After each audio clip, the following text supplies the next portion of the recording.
how are we doing? Is that better? Looks like we've got audio now. Sorry about that. Seem to have a technical problem there with the audio. Hopefully we are all up and running now. So yeah, today we are painting up the Necromunda Ogryn gang.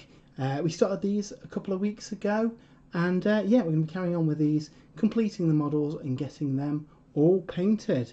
So yeah, pretty happy with these so far. We've got the base colours down. Fair chunk of the model done already, and then yeah, we will be getting some washes down, getting some highlights done, and yeah, getting them on form. So Craig, how are we doing? And over Andy and Dave in the chat as well over on Twitch. We all good? What's everybody working on this this fine weekend? Daz Maul as well in the chat over on Twitch. If you haven't, give Daz a cheeky follow. He's started streaming himself over the last couple of days, and yeah, doing really well.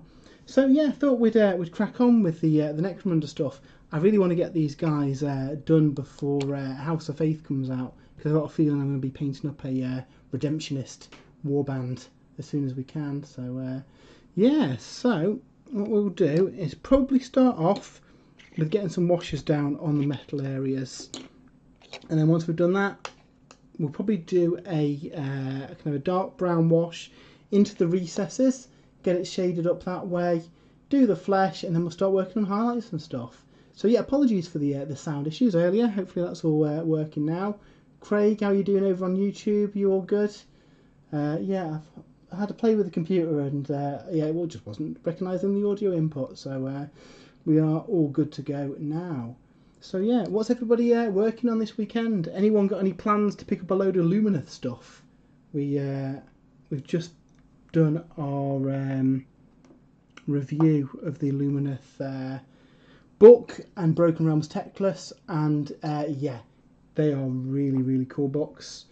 Head over to the website for a full review, and I've done a YouTube video as well. If you want the spoilers, it's all over on the website. If you want the non-spoiler version, hit up the YouTube page. But yeah, we've kept any spoilerific parts for the end of the interview. So, how are we doing? Daz, is it just me that can't see anything on the screen? You should be able to see the screen, Daz. Maybe try refreshing it. I had to briefly go off and then on again because I was having some technical issues, but that should be resolved now. Craig Sinclair, Heavy Intercessors again tonight. Just finished painting the Sergeant earlier. Awesome. How you finding them, Craig?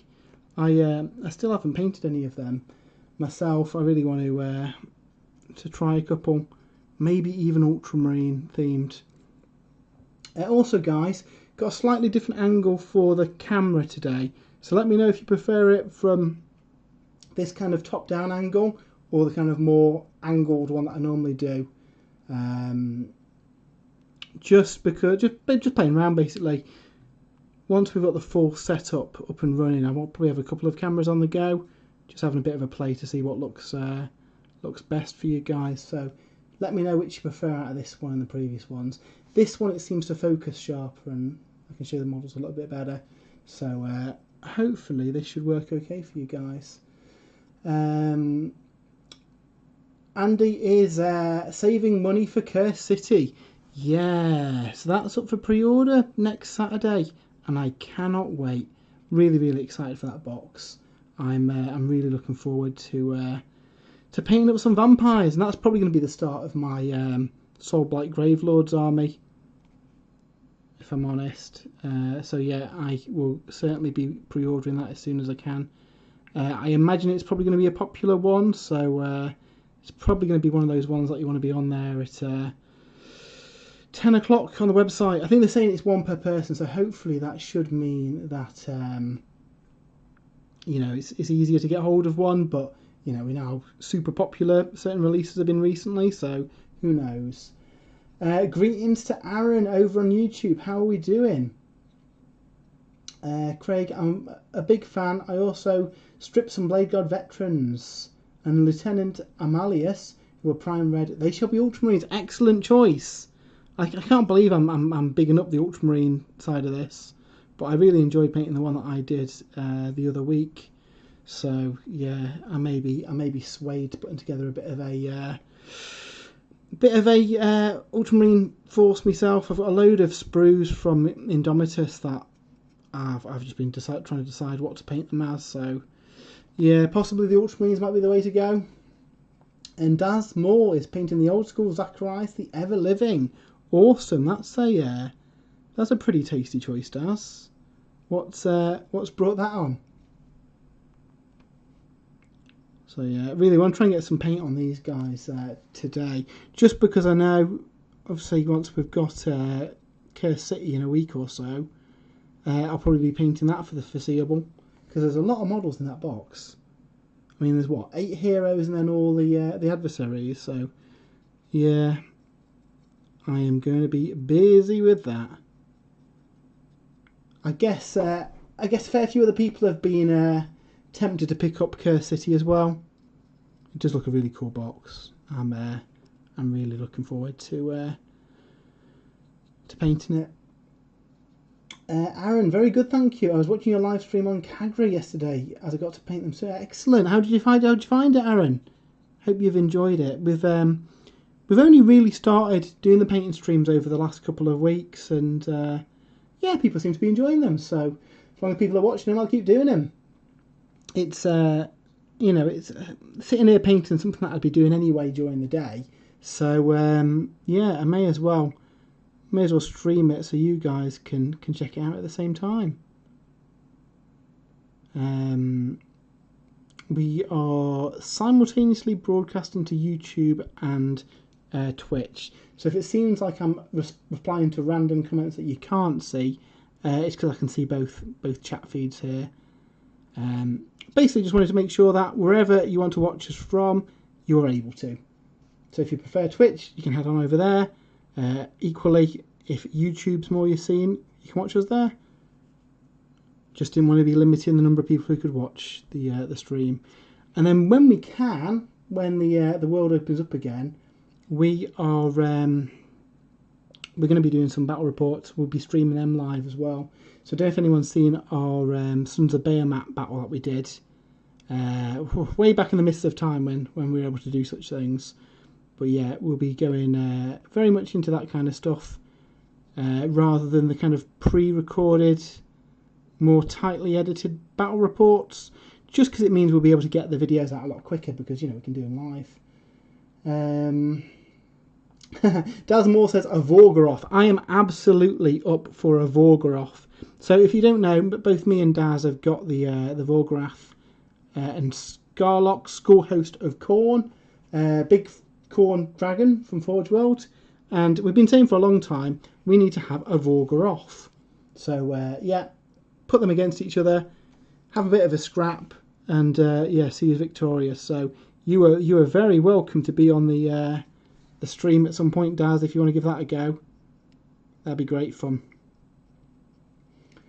Aaron, I'm scared to paint them, to be honest. I want to do a good job at them. Well, you know, the thing is, I always say, what's the worst that can happen? You can always correct mistakes. Just take your time. I'm fairly certain that there's a painting video for them on Warhammer TV as well. So if you give those a look on YouTube, I'm pretty sure Nick Baton did a video on them, which is well worth a watch. So yeah, I went a bit unorthodox with mine and just kind of made it up as I went along. But there's lots of chaos painting guides that you could follow if that is something that you want to do.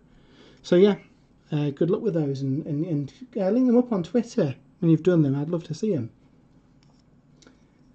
Craig Sinclair, what are your thoughts on that Severith War Scroll map? Well, he's a bit good, isn't he? He is super quick. Off the top of my head, what does he do? He moves 24 inches. You can get that up to 48 if you use Speed of Haish. Really good ranged attack. If slightly short range, doesn't really matter because he can move so quickly. He can move after shooting as well. And he is a Hurricane unit, so he can pile in 6 inches and he doesn't have to pile in towards the closest model. You can pile wherever you like. So you could, in theory, charge something, pile out, or if you're being particularly mean, one of his abilities reduces the piling distance of enemy units by 2. So if you're fighting something with a reach of 1, you can charge them, pile back so you're just 3 inches away. They can only pile in an inch then, and they'll be out of range because they've only got 1 inch range. So yeah, I think he's going to be frustrating to fight. He's only got 10 wounds off the top of my head, 5+ save, 5+ invulnerable save. So he's not invincible, and a wise player will probably want to take him out ASAP because he can cause so much disruption. But yeah, he is definitely a very good model. I actually really like the generic one because you can make him have the Helon keyword for his kind of city where he comes from, and that then gives him some additional bonuses, such as having an additional shot on his bow in close combat, and some of the cool abilities that the Helon units have got. So yeah, he's definitely very good. Obviously, we've not been able to play a game with him yet, so it's all on paper. But I can see him being a mainstay of most Lumineth armies, if I'm being honest. Dansmore, what are the predictions for price of Curse City? We haven't actually heard any rumours, to be honest. If I was guessing, I'd say RRP of 120. That's just guesswork based on recent boxes and the like. I'd like it to be 95, but with the contents in it, I don't think that's going to be possible really. So 120 means you can get it for about 100 from third-party sites. So yeah, I don't think that's a bad price for it. Hopefully later on in the week we'll find out what the price is, and when we do, we will update it on the website as well. So yeah, so what I'm doing here is basically just putting in a recess wash on all the yellow areas and putting the wash over the metal areas, just to bring these colours down, because we've just got the original base colour on here, and these guys are going to be really grimy. So we're going to have quite scuffed and worn looking armour. What we will do later on is go in with a sponge and add some chipping and the like as well. So yeah, it should be fun. They've been really nice to paint up. I don't think you can actually get this box with 6 of them anymore, which is a shame. You got a bit of a discount for buying 6 of them together. They are a little bit limited in the poses. There's not that many weapon options in the box. You can't actually do every option available in the which one is it in? House of Chains, I believe they're in. Yeah, you can't actually do every combination you can do in that book, which is a shame. Ideally, you're probably going to want to kit bash them with some AOS ogres, or orc mega knobs are probably the right scale for the weapons, for like generic axes and stuff, because you only really get the fist in the kind of wrench that he's got there. So for a bit of variety, you probably want some mega knob axes. Knob axes will probably fit on them quite well. Mega knob fists and kind of smacky bits will probably fit on them as well. So what's everyone else up to tonight? Have we had a good weekend? It seems to have flown by really quickly, especially with the clocks changing last night as well. Lost an hour in bed, which is never fun. It really doesn't feel like it's Monday already tomorrow. But yeah, I've not done much hobby wise. Obviously, we were reading through all the Lumineth stuff, so that's taken up a lot of the time this weekend. And yeah, pretty much. Other than that, I built some Infinity stuff. Yeah, they weren't enjoyable to build. Probably some of the least enjoyable models I built. They look really cool, but oh man, metal models with tiny connection points. Nah, give me a plastic kit any day. I built a Forge World Dragon and 2 Titans, not had to pin any of them. One of the Infinity tags, I've had to pin like the hands to the arms and all sorts. Yeah, they were not a fun build, but got through the difficult part now, so get some paint on them, and then hopefully play some games of that at some point, because I've never really played Infinity before and fancied giving it a go. So yeah. Lazy Bum, does this kit bash well with the Bull Ogryn kit? I haven't tried, but I imagine it would do.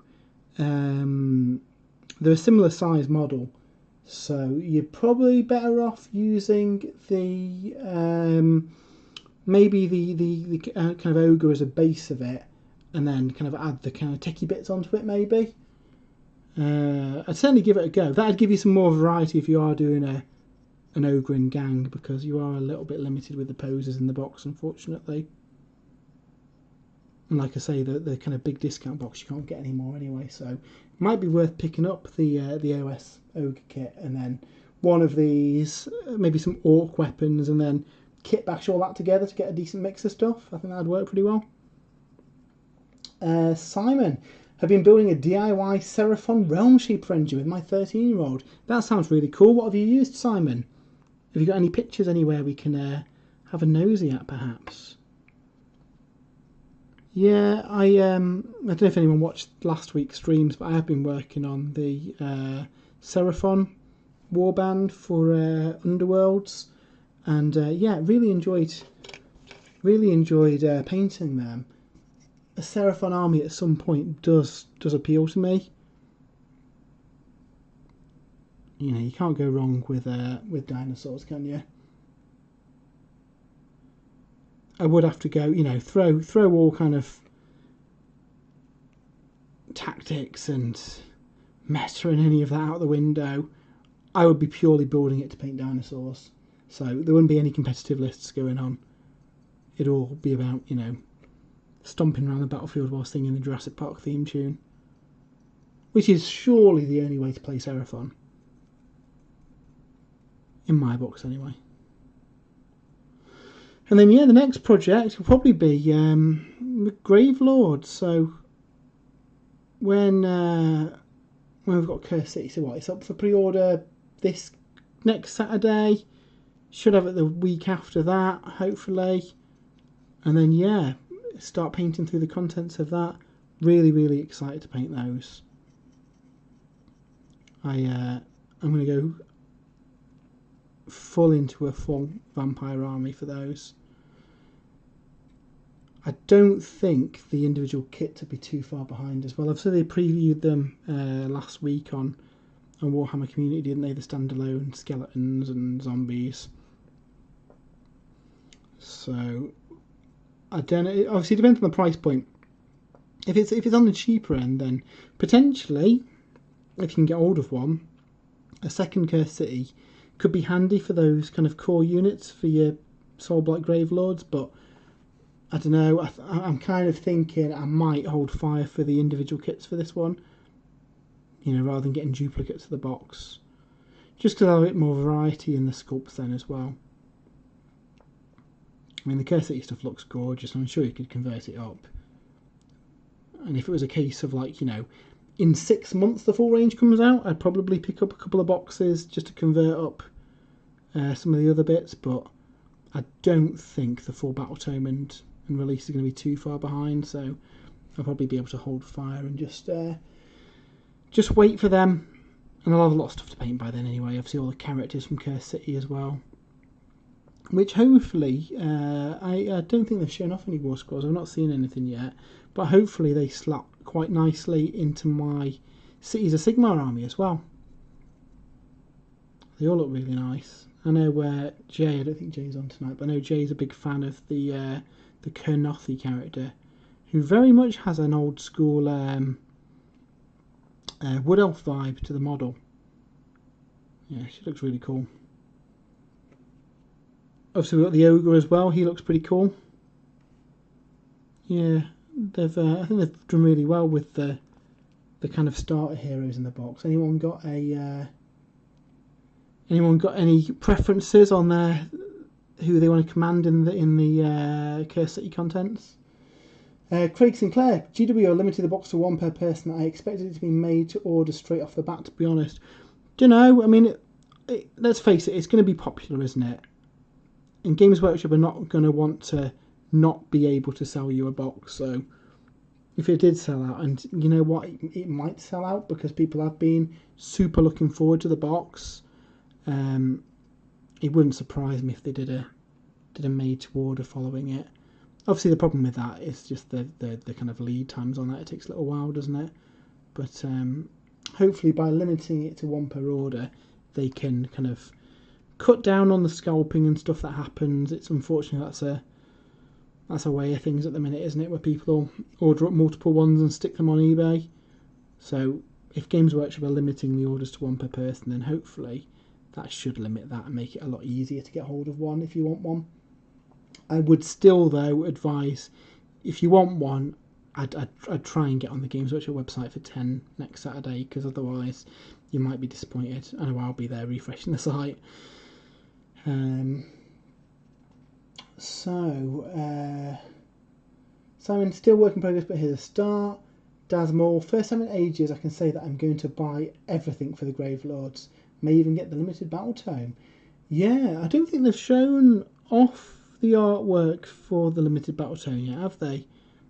The limited books are really nice. I've got two limited books myself. I've got the Lumineth, the first Lumineth book, and the 7th edition, I want to say, Demons book, because I'm a big Demons player.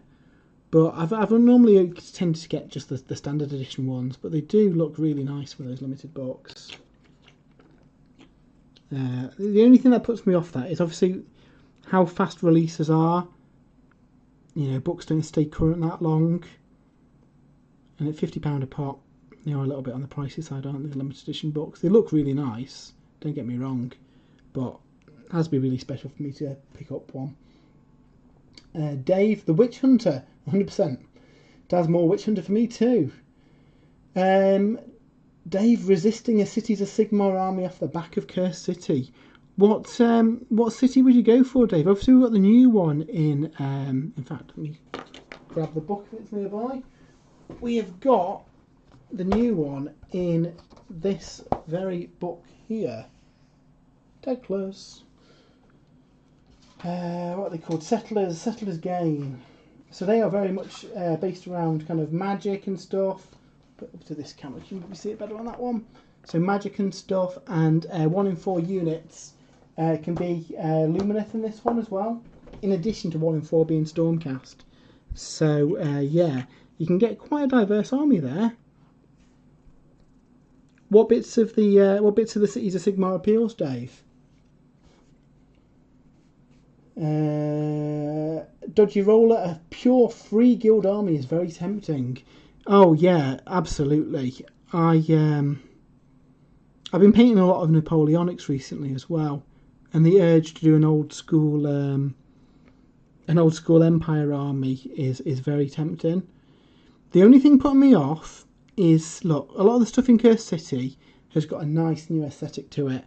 Part of me says, are we going to see a new, Mortal Order faction maybe that has some of those stylings?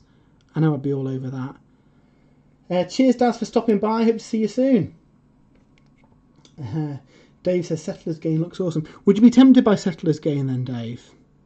For the more magic-y side. I know you're a fan of your magic, aren't you? Plus, you could be able to take all those core new Lumineth units as well. Admittedly, you miss out on a lot of the core bonuses for the Lumineth by taking them in a Settlers Gain army rather than a Lumineth army. If it wasn't for the vampires on the horizon, I'd be very tempted to do a Helon force for the Lumineth, based around all the Hurricane units, so the Wind Mage, the Wind Chargers, the Spirit of the Wind, just because I think they look like gorgeous models.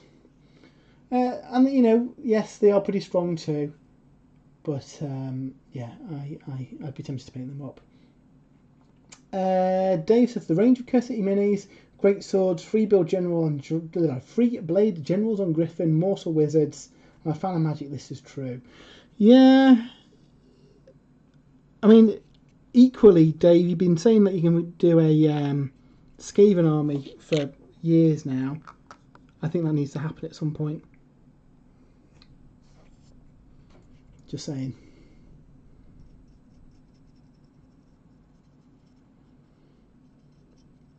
But yeah, I'm a big fan of these Necromunda models. The good thing about Necromunda is that you don't need a lot of models, do you? I mean, in a tuned list, you probably want some of the upgrades from Forge Worlds. So at most, you're probably going to need like 2 boxes plus some upgrades to get them up and running. And you know, obviously any mercenaries or stuff that you're picking up as well. But it's pretty quick to get a force together. You know, these guys were a couple of hours in for the base coats, and then a couple of hours on the washes and the highlights, and they'll be pretty much done. Just need to base them, which I'll do to match my my tiles for the Zone Mortalis stuff. If you head over to Warhammer Community, and Dave, if you have got it to hand, I have done a guide over on Warcom with how I paint my Zone Mortalis stuff. At some point, I'll probably do a video as well. I think if you look back through the recent videos on YouTube, I did do an episode on airbrushing and weathering, and I think off the top of my head I did use the Zone Mortalis tiles as an example, but for the full written guide it is on. If you search for Necromunda and Warhammer Community or Zone Mortalis, you should see it on there.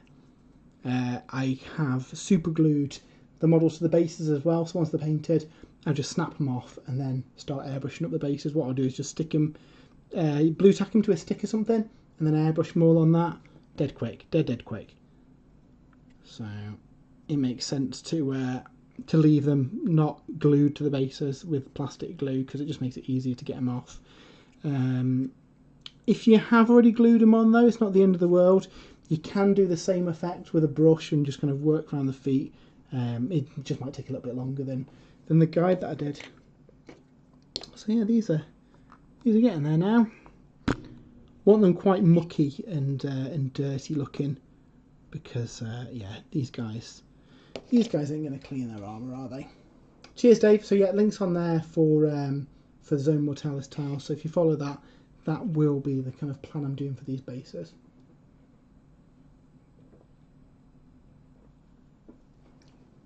Dave also says, Skaven have been there, on the cusp, never committed. So yeah, you very nearly took the plunge on Skaven army when I forget what the box was called, the Flesh Eater Courts versus Skaven battle box came out, which was a really good battle box as well. And you resisted, and I think that sold out super quickly as well. Skaven fun. I think the only thing with Skaven, Dave, would you enjoy painting a Horde army? Or would you rather something more elite?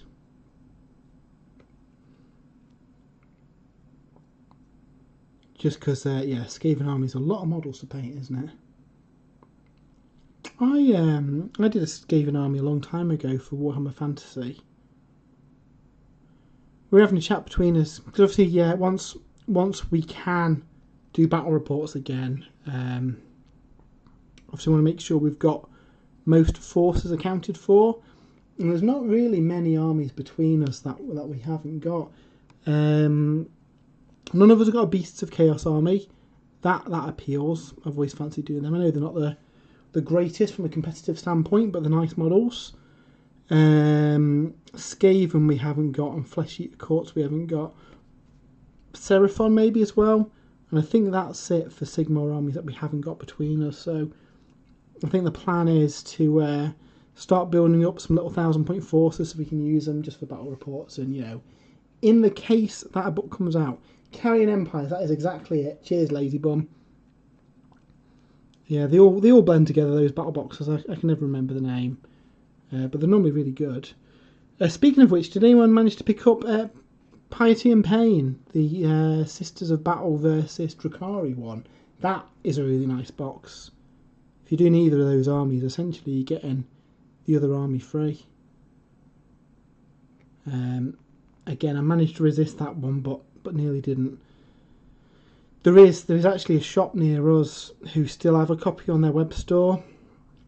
And I did have a moment yesterday where I thought, oh, should I buy that? But no, I'm holding strong for Curse City and the Vampires. Because I think it's going to be a busy few weeks for pre-orders. Obviously, we know we've got the War Master Titan coming as well. So I will absolutely be having to get one of those and paint it up. I'm a big Titan fan. I've got a Legio Ignatum army for Titanicus, and I've also got a Reaver and a Warhound for 40k in Ignatum colours. So yeah, any excuse to paint a new Titan, I'm going to absolutely jump at the chance. So Dave said, this is it. This is why I haven't started it yet. So yeah, the horrors of painting a Horde army. I feel you, Dave. I mentioned I've been doing Napoleonics. I don't know if you can see behind me on this table. There's a load of rubbish in the corner over there. I'm about 100 British models of about a 200 British model force painted. It's not too bad. It's just one of those where you've got to have the willpower to just hammer on through them. Out of interest, now I know we kind of focus more on obviously Warhammer and stuff like that, but would anyone be interested to see a Napoleonics painting stream? I know it's not to everybody's taste, but if anyone is interested, let me know and I can certainly add it to the list of things that I want to paint. Run out of Agrax Earthshade as well. Just do an order of that.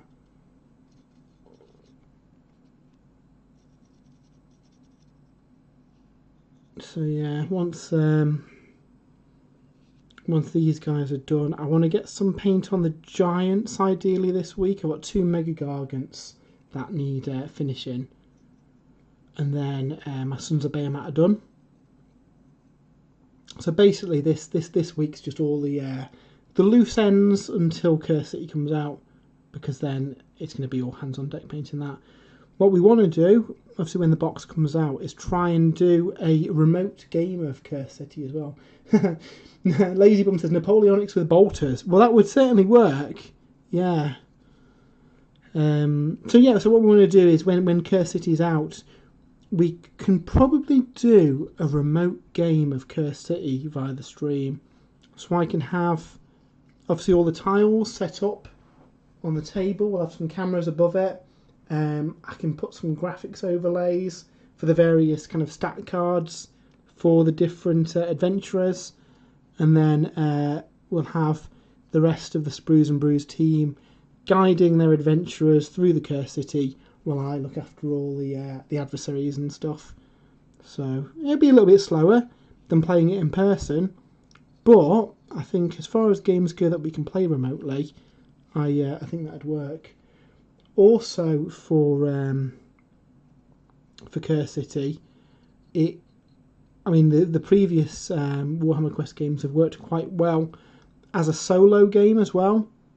So yeah, either way, whether with the rest of the Sprues and Brews guys commanding the heroes or with me doing it solo, yeah, I definitely want to have some games of Curse City up in a couple of weeks when it comes out. So yeah, looking forward to that. We'll work out all the logistics of that later. Andy Wood says Mega Gargants are like big ogres. Yeah, they are. Speaking of Mega Gargants, me and Dave were having a game of Warhammer via Tabletop Simulator yesterday, which I've said in the past I'm not super keen on. It's a little bit cumbersome, but to be fair, it was all right, wasn't it, Dave? It went all right. It wasn't too difficult to control the units using it. It took a little bit longer than a normal game of Warhammer. It's a little bit more finicky, isn't it? But yeah, it was fun. I was commanding basically my Sons of Bahamut army that I've got built, and Dave was using the Ossiarch Bone Reapers that I know he's been furiously building up, I think, over the last day or so. And yeah, we had a bit of fun. After a couple of hours, we were only on like mid-turn 2, just because it does take a little bit longer to do things, and obviously we're both new to the armies really, because we haven't played any games in person since, I don't know, October maybe, whenever it was that we went back into lockdown, the day before we had our last game of Warhammer. So yeah, it's been a while. So I'm hoping this tomorrow in the UK you can see other people outside and outdoor sports events open up again. So there's a very real possibility for some garden Warhammer action at some point. Obviously all, social distanced and using our own dice and stuff, but it'll be a nice excuse to play some Warhammer again. So yeah, it was a bit of a practice. We were playing on Tabletop Sim, and yeah, had a great old time. We need to sort out the rest of that session, Dave. I suppose one of the advantages to playing on the computer is that you can just kind of save the state and carry it on another time. But I think we were tied, weren't we? But the Giants were making a big push into Dave's territory. So we'll see how that goes. All going well. Hopefully I should have some points in that following turn. And show these Bone Reapers who's boss. Bone Reaper's pretty tasty though. I haven't played. I think I've only played one game against the Bone Reapers, and that was at a tournament last January, so over a year ago. So again, a little rusty on their abilities and what they can do. I think as soon as games are a thing again, it'll be a case of fitting in as many games of Warhammer as we can. Try and catch up on all the new releases and all the Tic Tacs. Yeah, I'm looking forward to it. How about you guys in the chat? Are you all looking forward to playing games again? Have some of you been lucky enough to, live with a hobbyist and been able to play some games over the last couple of months? I know that's one thing all of us guys at Sprues and Brews have thoroughly missed. Being able to play games, being able to do events. It's not been quite the same. On the plus side, we have managed to get a lot of painting done, so we should have some new armies ready to use when we can.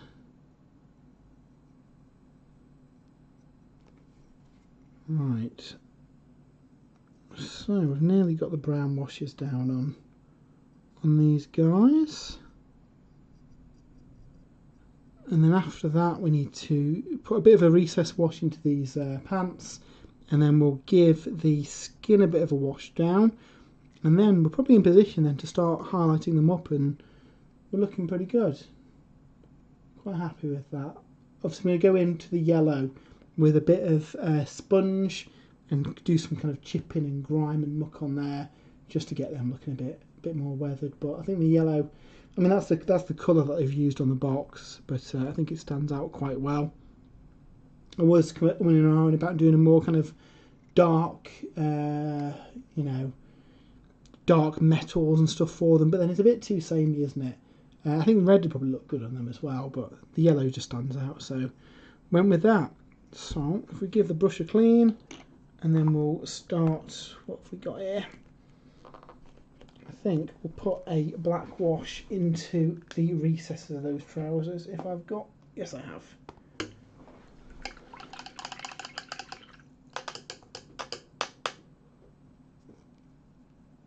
So has anyone else got any projects planned over Easter?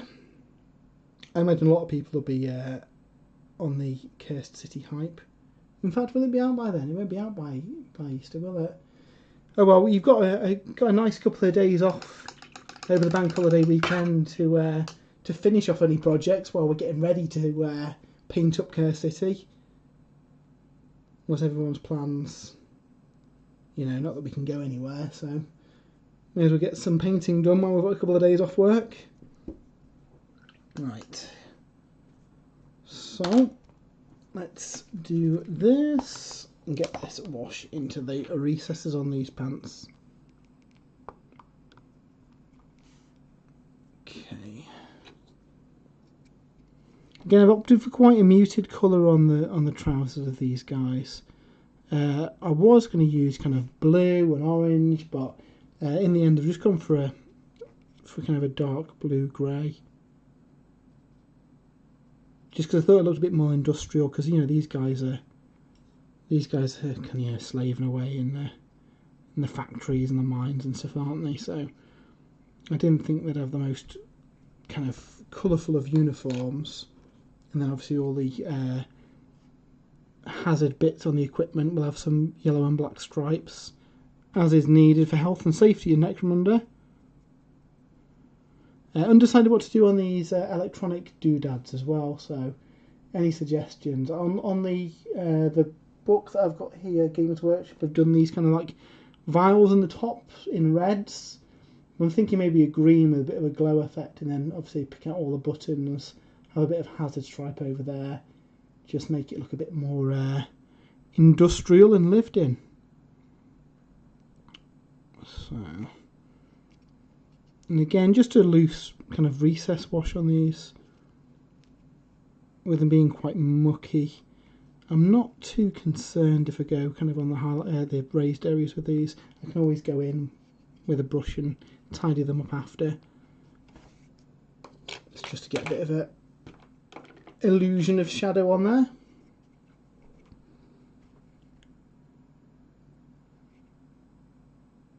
So what's everyone else in the chat up to? You got any exciting plans? Any projects that you're on? Anyone who's lurking in the background, it'd be good to hear from you. Give us a shout in the chat.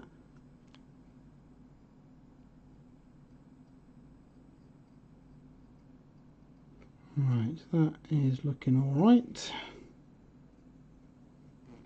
So yeah, pretty quick job this, just going through and dropping the washes in.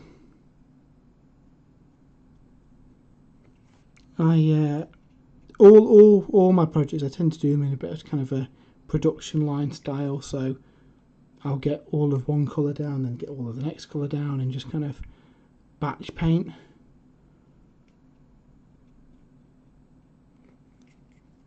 I just find it easier that I can then go through each colour and process and go through one at a time. Makes it really quick.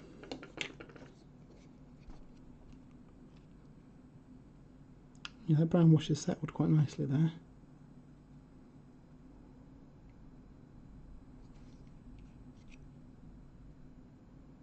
Is anyone starting a new Lumineth army, following all the cool stuff that we've had out this weekend?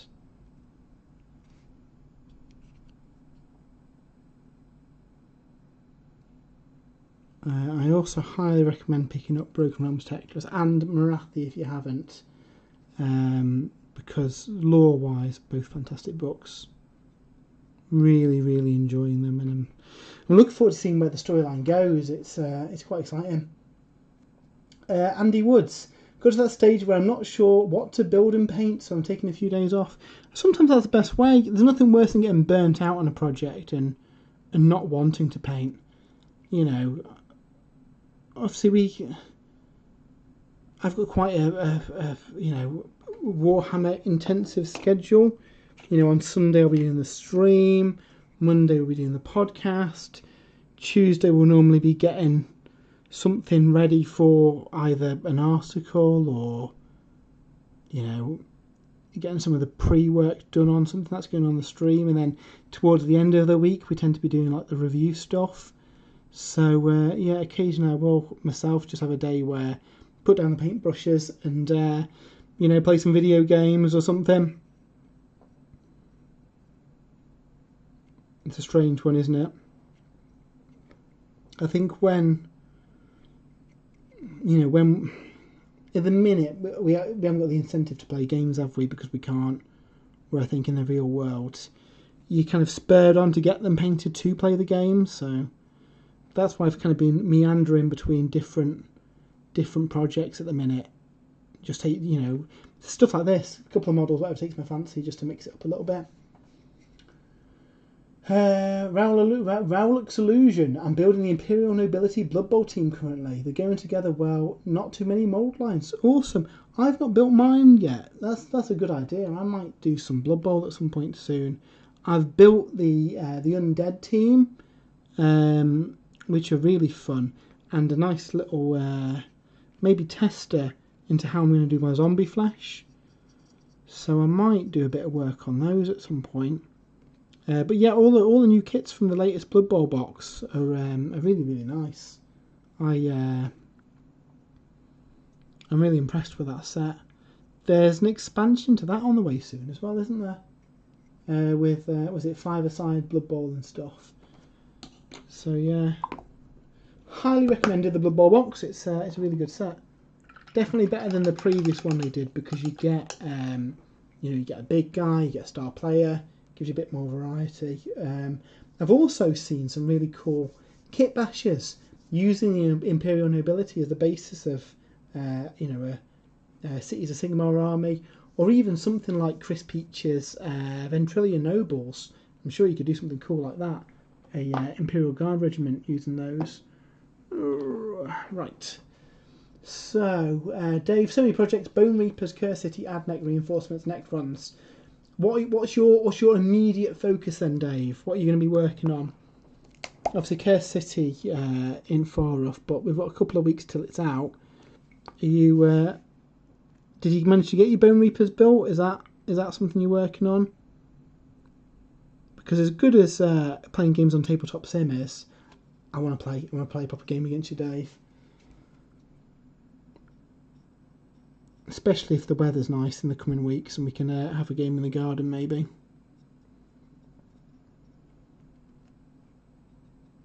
Garden, hammer and ice cream sounds like possibly the greatest combination in the world. Socially distanced, of course.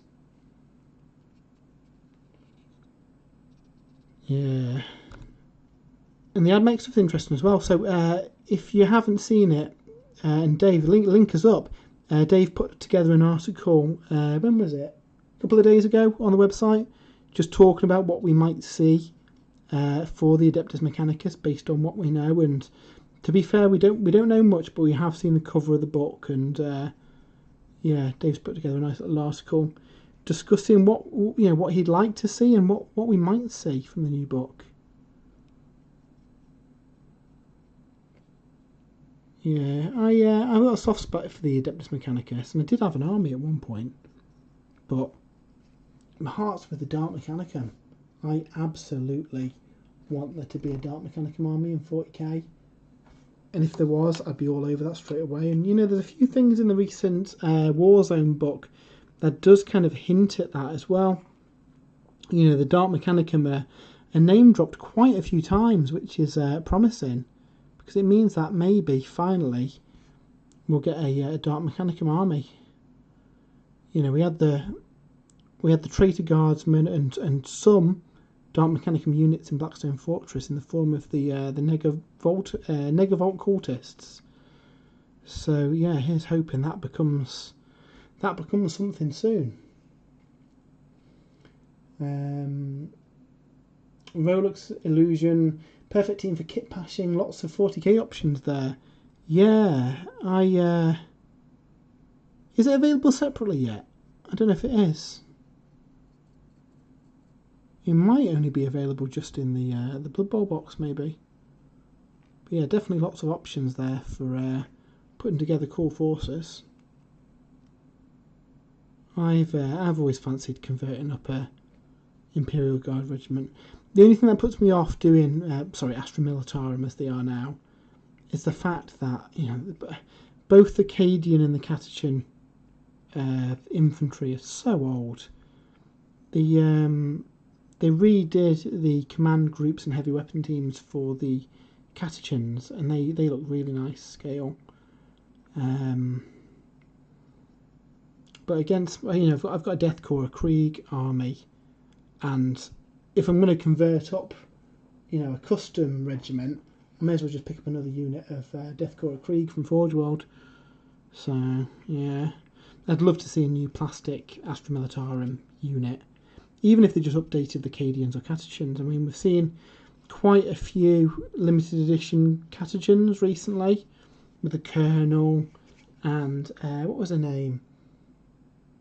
I can't remember her name now. They did another made to order. I think it was a store anniversary or a story opening model. That was really cool. So yeah, redoing the infantry in that style. The problem with the infantry, they've got like kind of massive chunky arms and the scales all over the place on them because they're quite an old kit. Where if they redid them now with the kind of current style of sculpts that we get at the minute, I think they'd be an amazing kit. Rolex Illusion, no, so they're not available separately, but I got a second team on eBay with current 20% discount for 18, which was a deal. Oh yeah, I don't know if, I think today selected sellers on eBay are 20% off, so that's not actually a bad shout. I might have to have a nosy myself. I've probably missed the boat now, haven't I, by the time the stream finishes. But yeah, that's good to know. But yeah, I'm trying to be good now until Curse City comes out, because that is going to take most of my hobby time.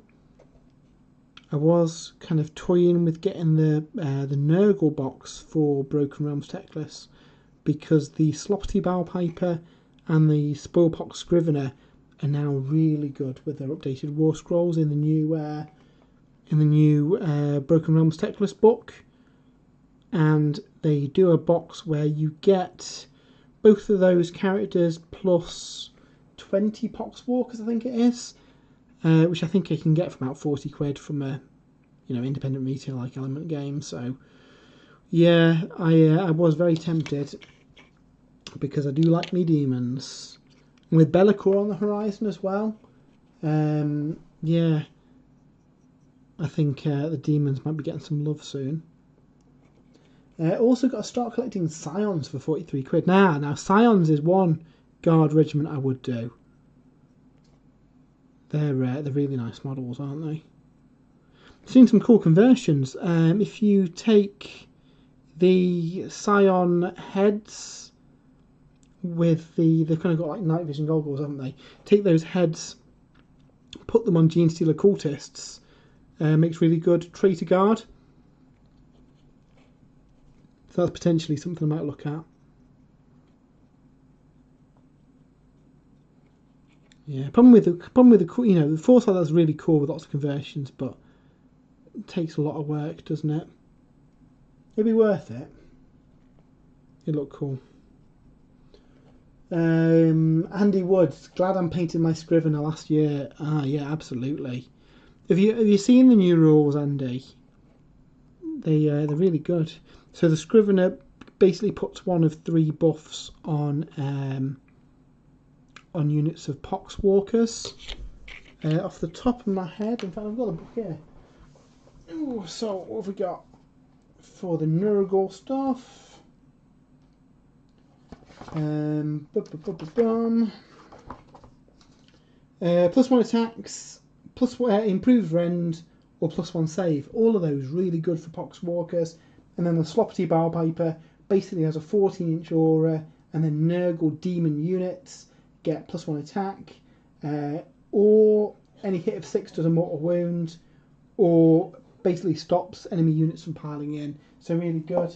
I was also thinking, because obviously I've got Archaon, taken with the Mark of Nurgle, take a Sloppity Bowpiper, and you can get an extra attack on the Slayer of Kings to give you more of a chance of getting something stuck in the sword.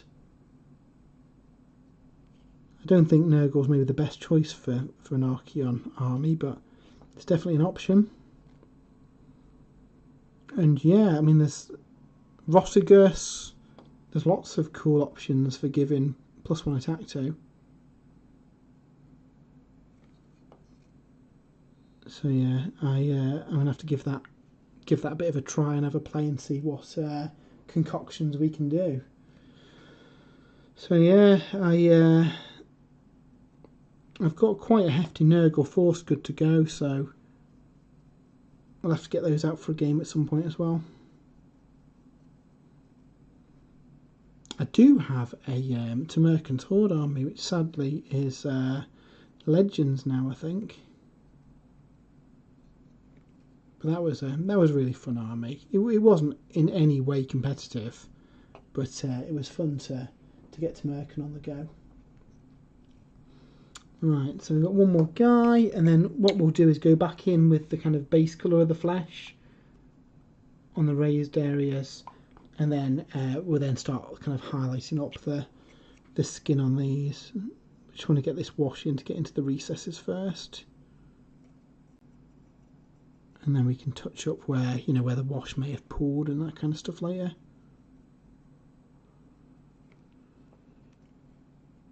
But yeah, there's only 6 models here. It shouldn't take us too long. What are we on?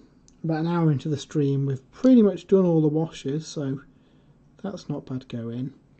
And by the time we get back to the first one, the washes in those areas should have dried, and then we can start, you know, highlighting the leather, highlighting the yellow areas. Yeah. By the way, guys, what's everyone think of the new angle for the camera? Does it work better with this kind of overhead view compared to the kind of... I had it from another angle last time so you could see the painting desk. I just feel that it seems to focus better here. Obviously you can't see as well when they're down there, but while I'm painting it, hopefully you should get a better view. So yeah, let me know what you think. Is it an improvement? Do you prefer it how it was? Like I say, in all these streams, all feedback taken on, so yeah, just let us know what you think. So that is the washes down on these guys. Pull these back into shot while I'm washing my brush.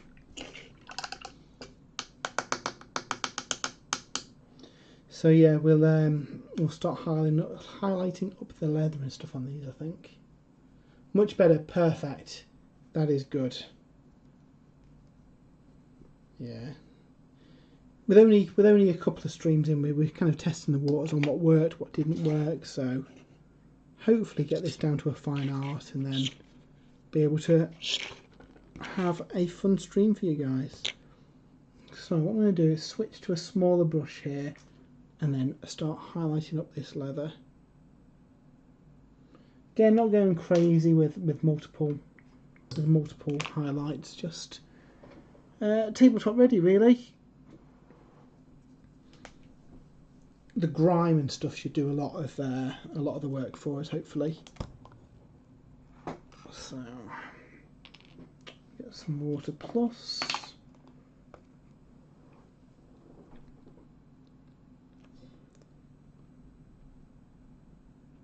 So yeah, has anyone got a go-to paint that they always use? I've been using a combination of Instar stuff and Citadel. And I've been using a lot of Gawthor Brown, which I never used before, and they used it to highlight brown not long ago, and I really like it. I don't know why I've been highlighting a lot of brown recently, but hey.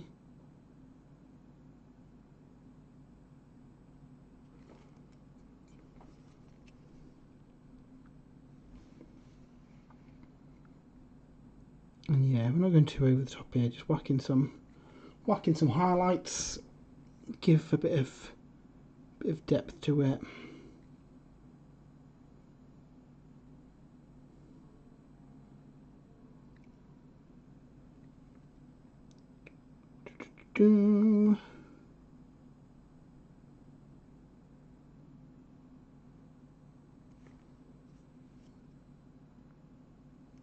How we're looking so far.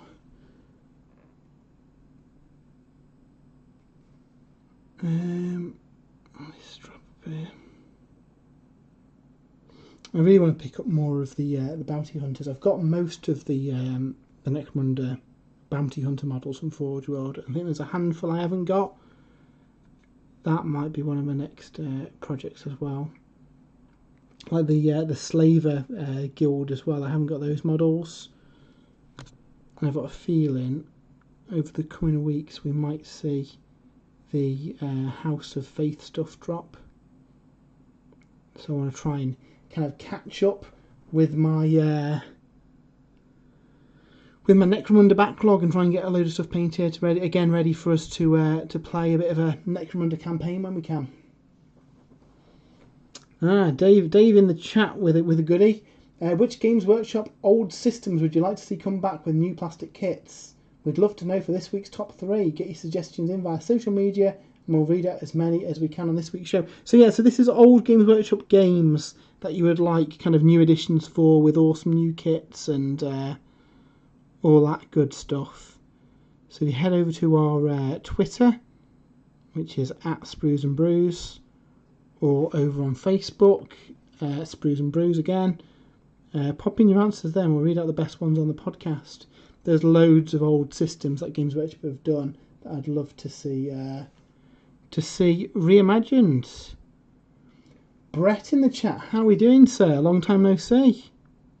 Straight in with the old world. Well, we know the old world is coming, Brett.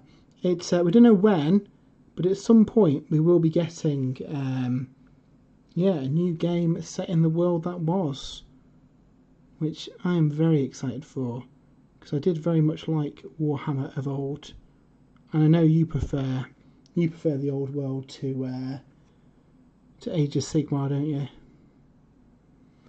We've been trying to convince Brett to play Age of Sigmar for a long time, and he's not biting.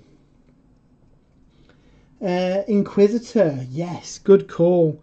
Inquisitor was an ace game. The models were really, really nice. They were a bigger scale in Games Workshop models. I do wonder if they did a new edition of Inquisitor, they'd kind of make sure that the models would be usable in normal games of 40k. I do reckon that's probably one of the things that maybe hampered how popular the game was, because you couldn't use the models in any other system, maybe. I say that, they had a Space Marine model for Inquisitor, and I used that as the basis of my Fulgrim conversion, way back before there was even a Horus Heresy game system.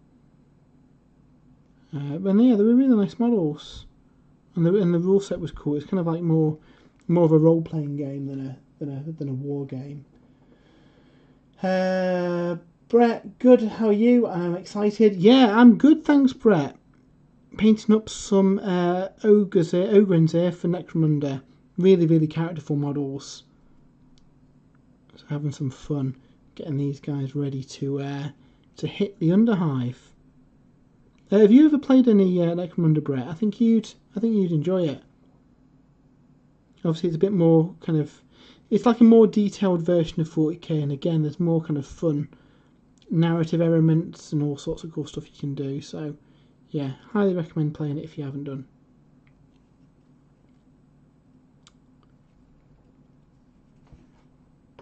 I'm not sure I like the boots on this one. Let's do those now.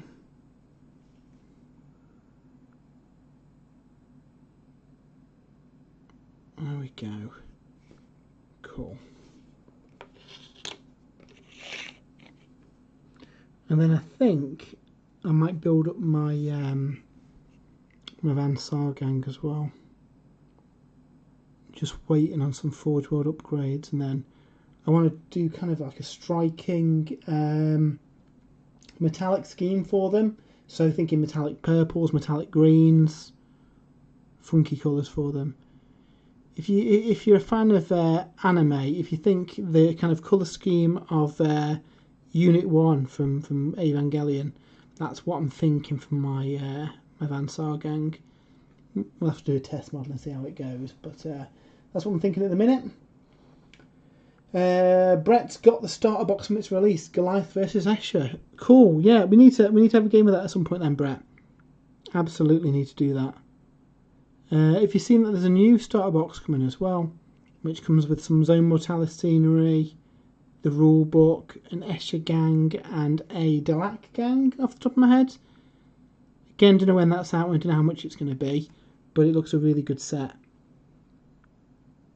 The Zone Mortalis scenery is amazing. And, you know, you need quite a bit of it to have a decent game with, you know, some dense terrain and lots of different, you know, walls and stuff you can hide behind. But yeah, if you go to the effort of building up a decent kind of 3D Zone Mortalis board, it looks so good. That's one of the appeals to me. And you can use it. There's the Horus Heresy Zone Mortalis rule set as well. So yeah, you can easily adapt it to other systems. I know me and Dave have played a couple of games of 40k using the Zone Mortalis stuff as well. There's a few things you need to house rule, and obviously it suits a kind of a smaller battle than a big, 2,000 point game. But for a cool little narrative mission where you've got, I don't know, a boarding operation or something, really cool to have something different, really. So are you working on anything at the minute, Brett? Are you painting anything? What hobby are you doing?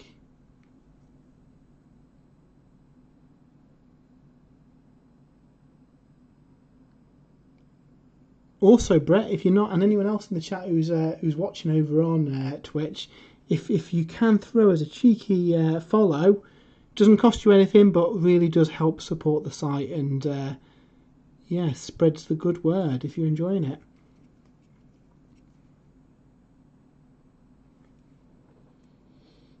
Dave says using Zone Mortalis was fun, especially for Necromunda. Yeah, I'm really looking forward to playing some Necromunda. We'd pretty much had a game just before we went into lockdown, and I've been dying to play again. Did you ever pick up your Orlocks, Dave? I know you've got a Goliath force, but I know you quite like the Orlock models. I think you were tempted to pick up some, weren't you? We need to get a game of that when we can, because it is really cool.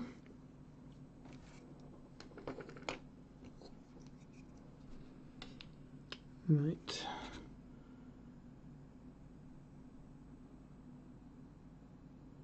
We are there, nearly there on the brown. And by the time we've done that in the yellow, hopefully we should be ready to get onto the faces and get them done. What I'll be using on the faces is something I've done on my my Sons of Bahamut, where I use a lot of glazes to build up the colours of the face.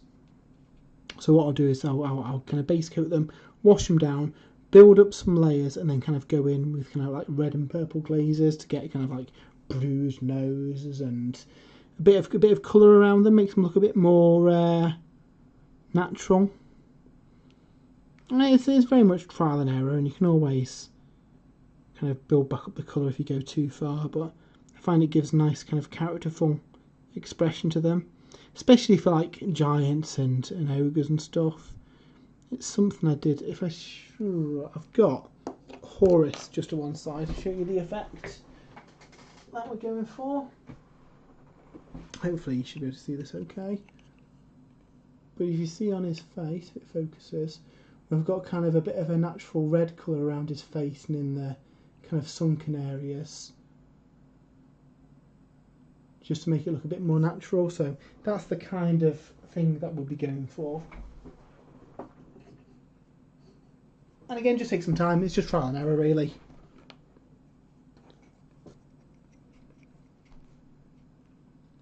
But yeah, I use Bloodletter mostly for that. Obviously, you can't get it anymore. You can make kind of glaze equivalents using thinned instar paints. Some contrast paints, you can probably get a similar effect as well. I've not tried myself with those though, so yeah. When I caught wind that they were getting rid of the glaze line from Games Workshop, I ordered like 6 bottles of each because I use it so much for doing faces and stuff. Solidus PL, how are we doing? Good to see you in the chat. What are you working on today? Anything exciting? Today we are working on some Ogryns for Necromunda. We started these on a stream a couple of weeks ago now. and then they've been on one side for a couple of weeks because we were working on the new Seraphon warband for Warhammer Underworlds. But now, yep, hoping to try and get the majority of these done. We've got another 45 minutes or so of the stream, so we should get a good chunk of these done. And then really it'll just be a case of basing them and getting ready for the gaming table.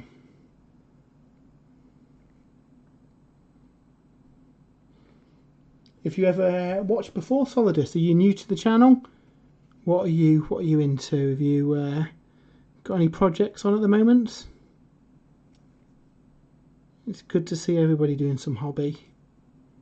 It's been a strange 12 months, so it's definitely good to see some people managing to get some like armies and stuff painted during that time.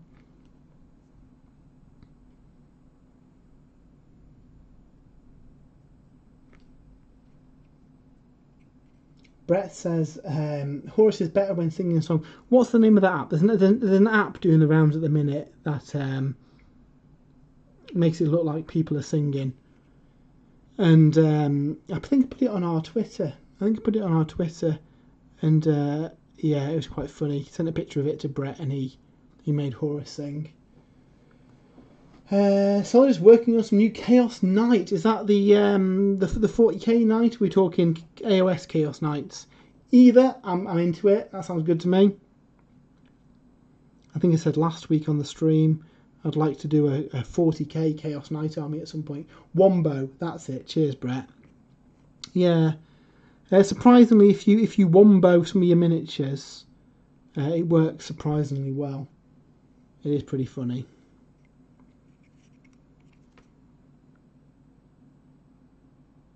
Okay,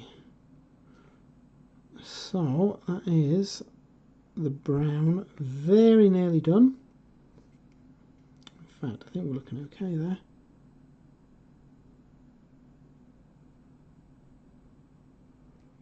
Again, you could go to town with multiple highlights and do a bit of a kind of worn leather look with little kind of scratches and lines of brown, but what I want to do is get these to kind of like a tabletop ready standard first, and then I can always go back and add more details. That's the way I always look at it for painting things. Get the kind of the minimum down ready for the battlefield, and then yeah, go back in and add some more details later on. Oh, AOS Chaos Knight, excellent. I really like the new ones that they did in the recent Start Collecting box. They are really nice knights.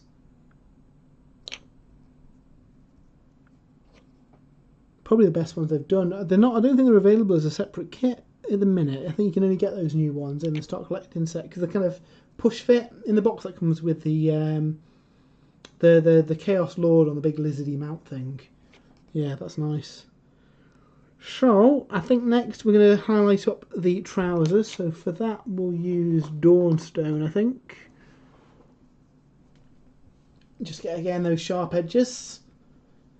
Fabius Fulgrim, good to see you in the chat. How are we doing? How are you this morning, I guess, where you are? You been playing any more games since the last time we chatted? And are you also excited for Curse City, which is up for pre-order this coming Saturday? Can't wait.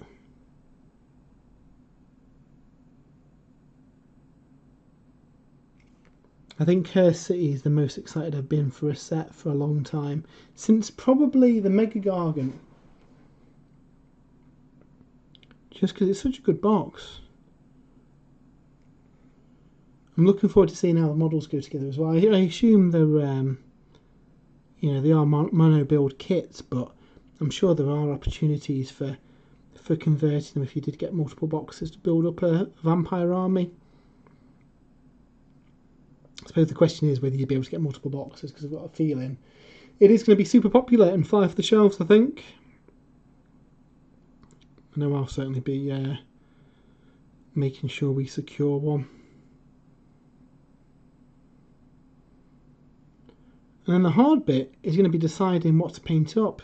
So So when we do stuff for the website, we'd normally split it between us. So for Indomitus, for example, we got the set a little bit early from Games Workshop to review. I took the Necrons and painted the Necron half in 2 or 3 days. And Jay did the Ultramarines, a couple of days longer, but still managed to get them done for pre-order. And that was a frantic few days of just painting. And I think there'll be a similar plan for Curse City. I'll probably focus on the enemies and then start building up the heroes. Fabius Fulgrim, I was due to play a game of 40k, but I had to work, unfortunately. So Thousand Suns versus Exorcists on Easter Monday is my next. That sounds like a good Easter Monday, though, to be fair. I'd be up for playing some Warhammer on Easter.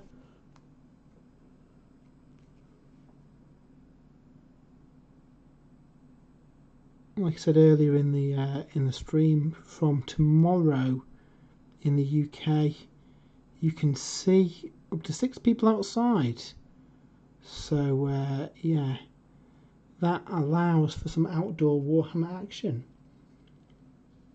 Solidus, the new starter for the Slaves to Darkness is very nice. It's a pity that there's no new models separately in multi-part. Well, you never know.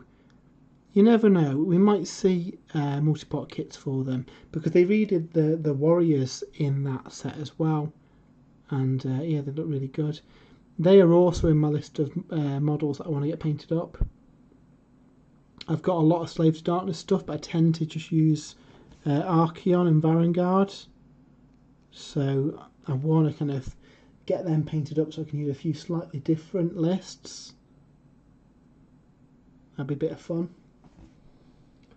Fabius Fulgrim, Curse City is cool, but it's not something I'll be guessing. Oh, okay.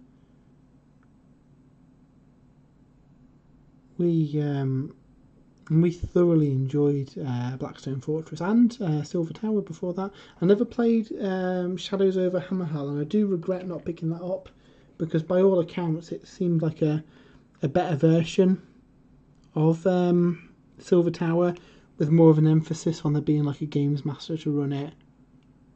And I don't know why we never picked it up, actually, because it does sound our cup of tea, but it's one of those things, isn't it? You occasionally, unfortunately, can miss out on those boxes, and they tend to only be available for a limited time. I mean, Blackstone Fortress has been available for a few years. It's only recently been discontinued, so I certainly wouldn't worry if you don't manage to get one on Saturday. I'm sure Games Workshop will be printing up some more as soon as they can, because yeah, I imagine they'll want as many people as possible to buy a copy. So yeah, definitely think people will be able to get hold of it if they want it. You just might have to wait for another print run, maybe. Dave has been meaning to paint his Slaves to Darkness Underworld Warband in Tzeentch colours.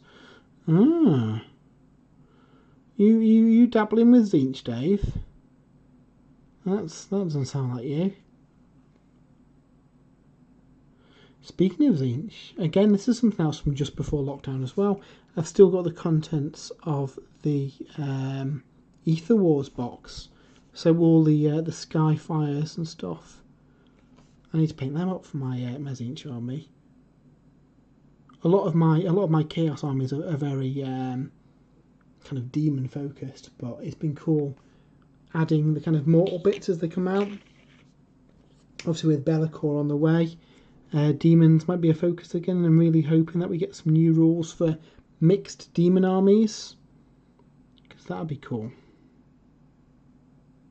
I can't remember if Skyfire still have the demon keyword. I know they used to. Something tells me in the recent book they don't have that keyword anymore. It's kind of cheating anyway, isn't it? The disc's a demon, but the guy riding it isn't. I'd really like to see a plastic Blue Scribes model. I think that'd be a bit of fun.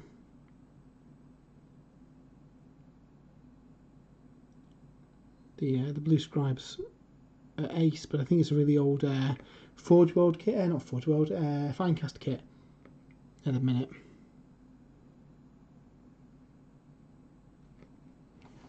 Right, we are nearly done on the trousers.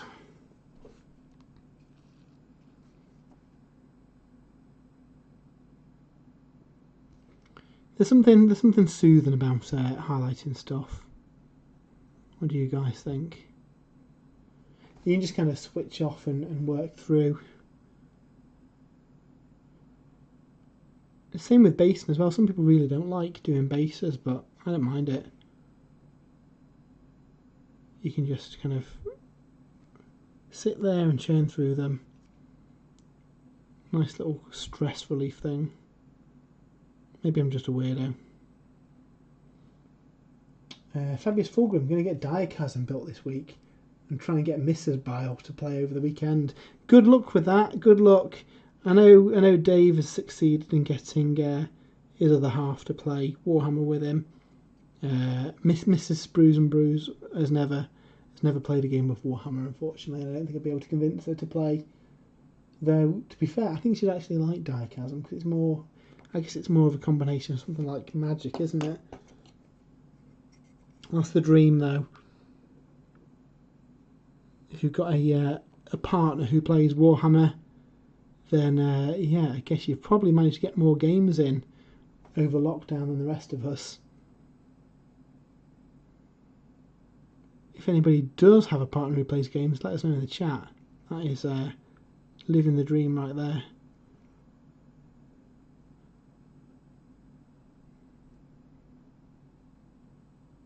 Equally, people with kids that play the hobby as well.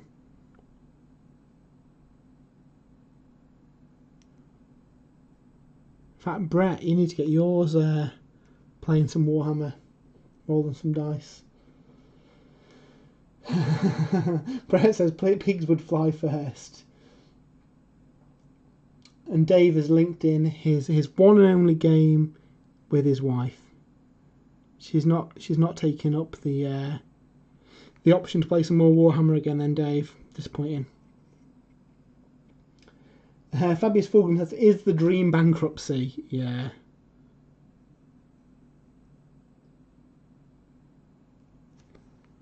I don't know, you could use some of the existing armies that you've got. Four's plenty, old Brett. I'm fairly certain a 4-year-old can beat Dave at Warhammer. Sorry, Dave.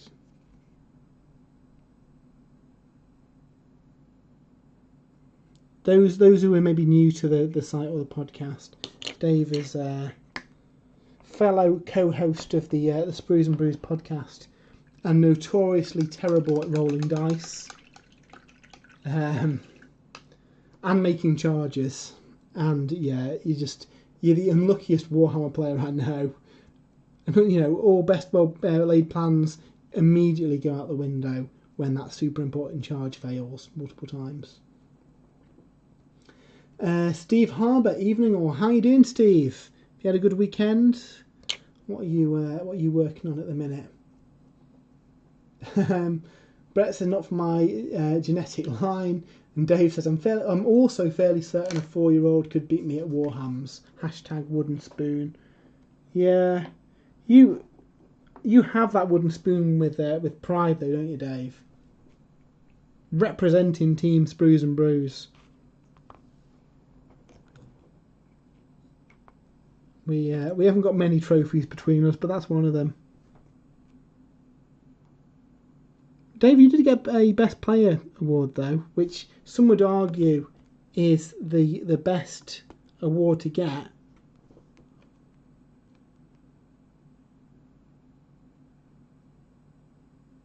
You know, who cares? Who cares if you can win 5 out of 5 games at a tournament? It's the guy who gives people the most enjoyable games that matter. Fabius Fulgrim, I did justify buying Indomitus by saying the Marines would be good for my son in the future. He wasn't even one at the time. No, that works. That works, Fulgrim. I like that argument. He'll grow into it. He'll be fine. Andy Wood says, "Have faith, Dave." I always think of you, Andy, when we mention the upcoming Book of Faith for Necromunda. There was a tournament a couple of years ago where Teams Brews and Brews went. I was with Jay playing Dispossessed and Fire Slayers in a doubles event, and Andy and Dave went together as a team. And I think the buzzword of the weekend was "have faith," because was it the first two games, gents? You're up against Idoneth and Daughters of Cain, and were mercilessly slaughtered each time. And since then, yeah, there was a bit of a motto that, you know, they had faith. The next game will be better. They'll definitely win this time. And even though the luck didn't go in your favour, I think it's safe to say you had a good weekend, didn't you?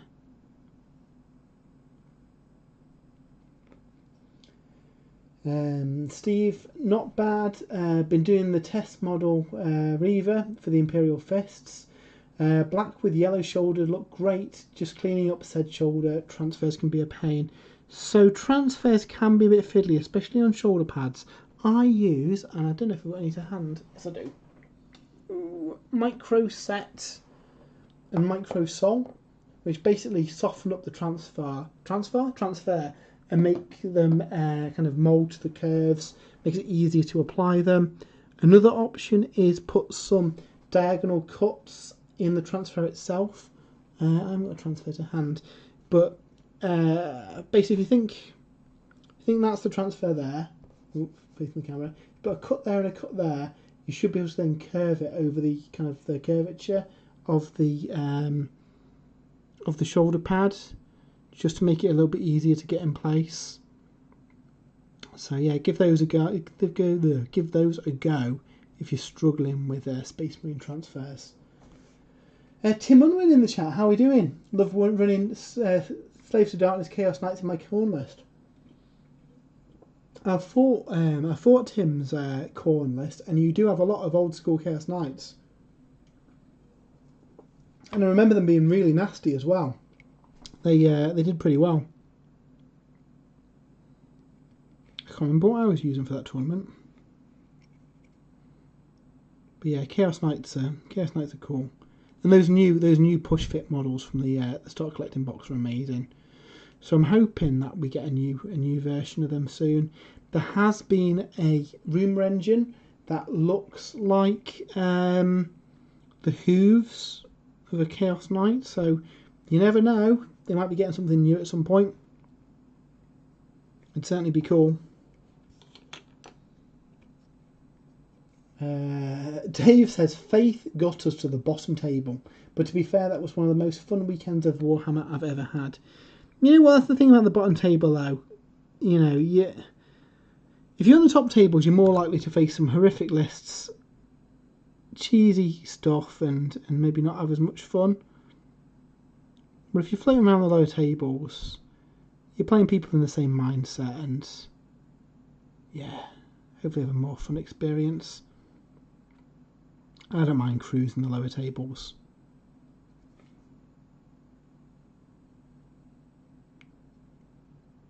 Yeah, it depends what you want out of your tournament weekend. I'm not fussed if I lose all my games as long as I've had some fun.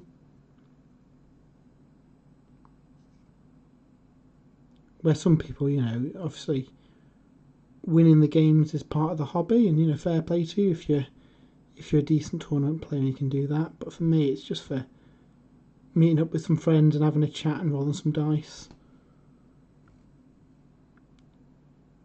We're by far not exactly the most pro player game of Warhammer players on the internet. We've had some fairly shocking games over the years, but we've always had fun. Well, nearly always had fun. Some notable exceptions. Fabius Fulgrim, you got me excited for Dark Mechanica, Matt. If it doesn't happen, I'll hold you responsible. Well, if it doesn't happen, what you could do is convert up a Dark Mechanicus force and use the rules from the upcoming Adeptus Mechanicus book, maybe. That's my get out clause. I'd be very surprised if Games Workshop didn't do Dark Mechanicum, or at the very least had a bit more of a Dark Mechanicum presence in the next Chaos Space Marines book, maybe. Just because I think they'd be super popular. I know loads of people would start a Dark Mechanicum army, and we've already got the Demon Engines. We've got the what's he called, Lord Discordant, who is, you know, he's very Dark Mechanicum anyway, isn't he? We've got Dark Mechanicum models in Blackstone Fortress. I know you can't get the box anymore, but certainly gives us a look at what we might get in the future. So yeah, I certainly wouldn't rule it out. I think there's a good chance of us getting Dark Mechanicum at some point. Yeah, there's the guy who used to run our local Warhammer store had converted up a Slaanesh, actually, Fabius Fulgrim, Slaanesh Dark Mechanicum army, and he used the rules of the Adeptus Mechanicus so he could use them in his games. So that's always an option.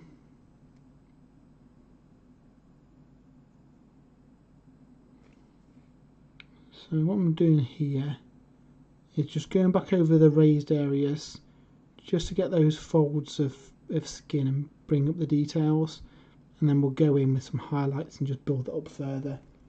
Can we see that? It's not focusing. There we go. He's thinking about it. So yeah, working on building up those details, and then yeah, highlight them, and then yeah, we're a good part of the way there. Then all we've got to do really is some weathering, do the bases, and these guys are ready to hit the underhive. So yeah, should be a bit of fun when we can play again. I've got a bit more Zone Mortalis scenery that I need to get painted up before we can play games, but I've got the majority of the battlefield good to go. Tim, some of my best games are fun lists playing old school Free Guild before the Cities book was released. Games Workshop should bring back the Free Guild Battalion. Yeah, your Free Guild army looked really good as well. I really like the Free Guild. Like classic Free Guild without all the Cities of Sigmar stuff. Tim, out of interest, are you looking forward to the Old World? Because I guess they'll get a lot of love for that kind of stuff. Classic Empire. I've always been tempted to do a kind of a more Empire-y army. My Cities of Sigmar force is based around, I forget which free city it is now, but based around the steam tanks and all the artillery. And I've got a load of Dark Elves, so I can build an Anvil Guard force as well, or, you know, the city previously known as Anvil Guard, before Marathi took the place over. So yeah, looking forward to doing them. Don't need much more. I think I start collecting Dark Elves box. I forget what's in it now. I think you get some Corsairs. In fact, I think the box might even be called Anvil Guard. You get some Corsairs, you get a Charybdis and a Chariot, I think, off the top of my head. I think that plus the bits that I've got, I should be able to make a fair army for them. And then what I'll do is base them the same way as my Daughters of Cain, so I can then add in the Daughters of Cain units if I want to. Who doesn't love Kislev Knights riding bears? Exactly. It's all about the Kislev Knights riding bears. I'm interested to see what we get for Far Cathay. You know, we're going to see some like Dragon Lords, or you know, cool ideas that we've not seen in previous Warhammer. You know, we never saw Cathay outside of lore, and there's some really cool stuff they could do there. I'm guessing they'd have a more kind of Oriental vibe. We've seen some of that in the Lumineth release with the with the shrine being like a Torii gate, with the fox being very much like kitsune kind of Japanese style fox, Inari kind of god vibe to him. And even the Wind Mage is very much a kind of Journey to the West style cloud riding wizard. So more of that kind of stuff for Cathay would be cool. I do wonder if they'll update the demons as well. Obviously in the video game trailer, demons feature quite heavily, and there already is a demon range that they could use the models for, but I think it'd be a good time to maybe update some of the older sculpts or add something new. So yeah, I think that'd be fun.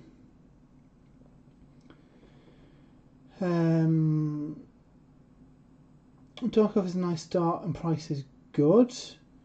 So is this your second stream of the day? No, this is the first stream of the day. I had to briefly go off air at the start because I was having audio issues, so I don't know if it's split it into two files maybe.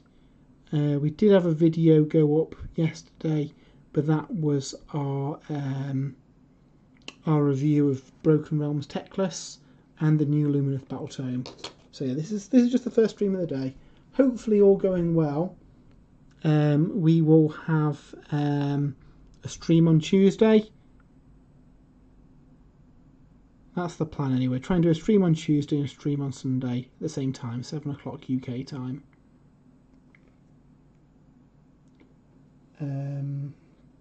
Solidus Broken Realms, Drusha Kraith Shadow Pact. Yeah, so I've got 2 copies of that.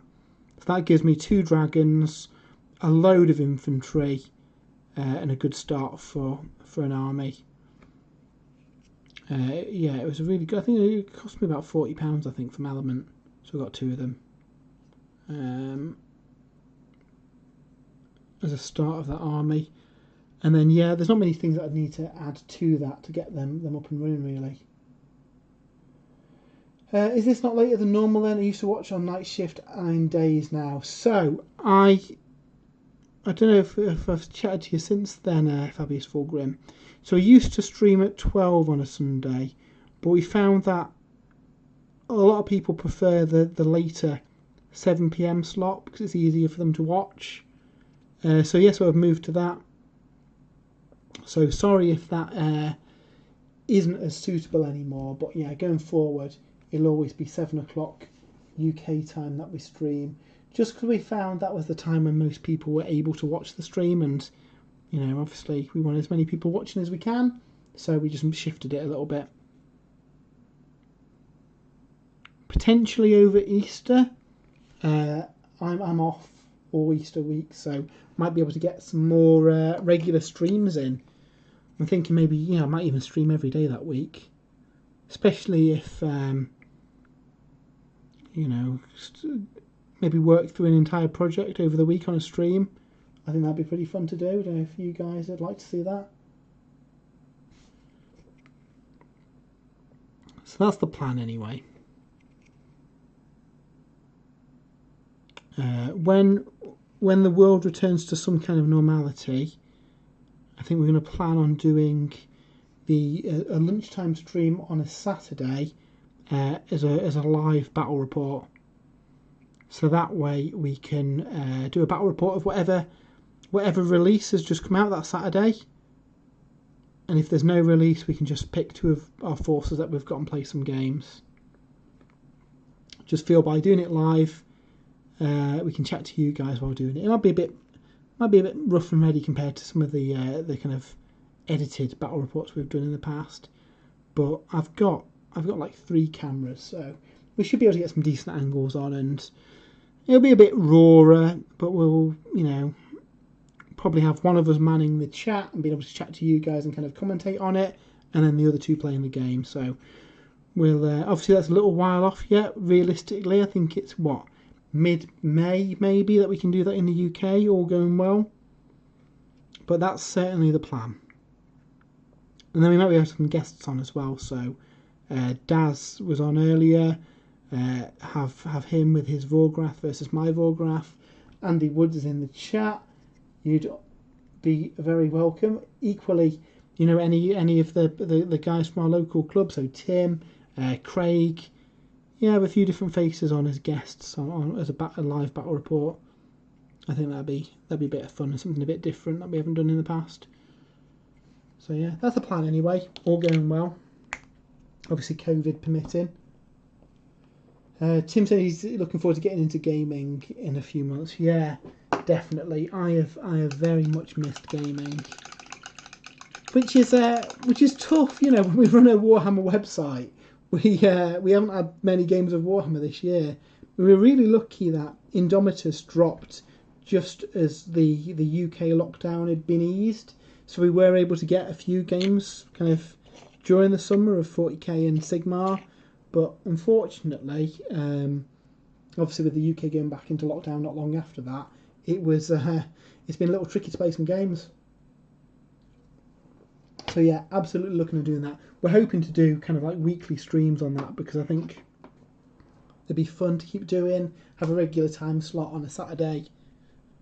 And then yeah, if you guys enjoy it, that might be something we look to expand and do more of. I know people have been saying they want to see more battle reports, and in the past, the filmed ones that we did is a little glimpse behind the curtain. They probably take about 4 hours to film, and then obviously I've got to edit that hours and hours of footage down into something watchable. So it wasn't always the easiest to do those battle reports, and certainly getting them up in time for big releases. Indomitus, we had a little bit of an advantage because we had the box a little bit early from Games Workshop, but we still had to get all those Indomitus miniatures painted. So yeah, there's a lot of time and effort that goes into them. We still will do them where we can, but we're just thinking that by doing live streams as well, we'll be able to have more gaming content going up on the website. Because, you know, as much as we enjoy doing the reviews and stuff, actually playing some games is fun. So yeah, that is the plan that we've got anyway. So what we're doing now is, we're about 15 minutes left on the stream. So what I'm doing now is just highlighting some of this yellow. Not being too precious about where these go, just kind of on the raised areas. I'm not going to be doing a finer highlight over them, just again to get the illusion of some depth there. And then then we'll go in with a sponge and start weathering them. And then after that, a couple of highlights on the faces. I find it on these kind of things where I am kind of getting them ready for the battlefield, I'll spend a little bit more time on the face, because I find that the face and the base of the model kind of draws your attention. And even if the rest of the model isn't, hasn't got that many highlights or hasn't had quite that much love put into it, the fact that the focal points of the face and the base, it kind of distracts from that a little bit. Fabius Fulgrim, I see. I knew the clocks had changed, but I didn't think it was that much. Yeah, the clocks have just changed an hour, Fabius Fulgrim. Yeah, apologies if you didn't know that the stream had shifted from midday to 7 PM. Yeah, with the clocks changing, it was hard work getting up this morning. It's I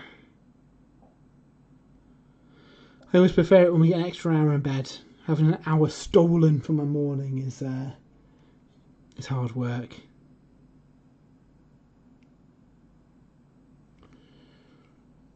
But yeah, that's yellow's starting to come together now.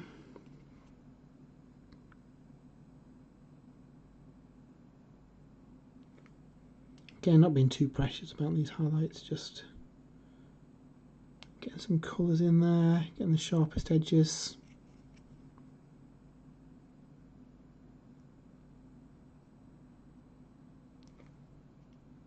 I need to get some new brushes as well.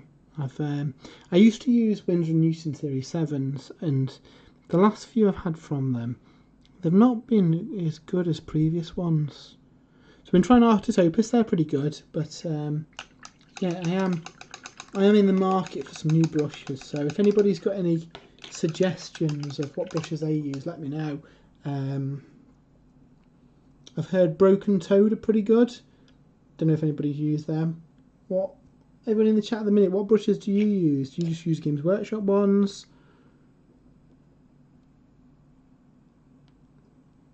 I've got a mixture of stuff.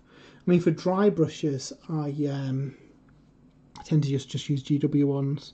The advantage with GW brushes is that obviously when the shops are open, it's easy to just nip into town and pick up a brush. However, I have found that the Winsor & Newton, Artis Opus, etc. do kind of last longer and keep their point longer. So I suppose it's a question of, like, you can get cheaper brushes that don't last as long, but yeah, it's a balancing act, isn't it, over the price of the brush and how quickly you go through it. I paint a lot of models, so I do go through brushes quite quickly. I get them from Amazon, Fabius Fulgrim, and I do wonder if that is some slightly shady Amazon resellers maybe selling fake stock. I have wondered that in the past. Timothy Unwin using the White Army Painter brushes. Brett, Winsor & Newton, as my wife has them for her proper art. Yeah, I mean, I always swore by Winsor & Newton. It's the last few that I had, but I did get them from Amazon, so I do wonder if they were maybe not legit. Because in the past I've never had any issues with them and they last for ages. They clean up really well. They always kept a point. Just the last few, pretty much after the first use, they weren't in best shape. So yeah, Fabius Fulgrim, that could be your issue. Yeah, I imagine so. I might order some from an art supplier maybe and give them another go, because they were my favourite brushes. The Artis Opus are good, but I don't know, it just not as good as the Winsor & Newtons I've had in the past. Andy Wood uses Army Painter as well. I think Jay, fellow Sprue and Brewer Jay, he uses Army Painter brushes as well. I've never used them, but I know he sings their praises.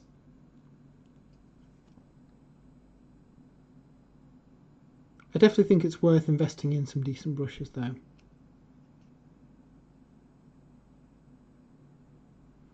That said, all the Games Workshop painting videos are done using their brushes. Problem is, I find with the Games Workshop brushes, they don't tend to keep their points very long, so I know you can clean them, but they're synthetic, aren't they? So I don't know if they'd lose their shape over time, maybe.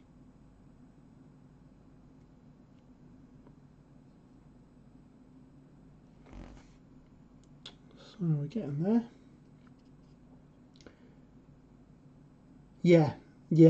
So I think from the comments in the chat, a potential issue with the disappointing Winsor & Newtons I've had is that they could be fake ones. Rolux Illusion recommends buying them from the official Winsor & Newton store on the Amazon market.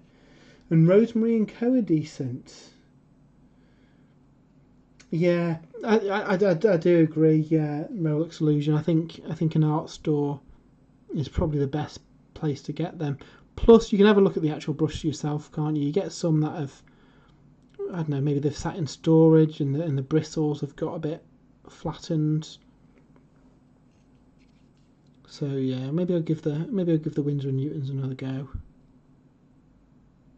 because they are good brushes, the ones I've had in the past.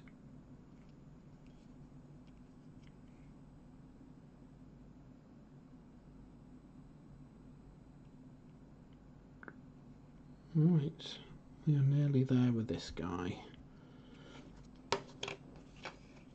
But yeah, I think once we've done this, we should be pretty good. Solidus, I use Winsor & Newton. Catman, they're cheap but good. I buy from the artist shop.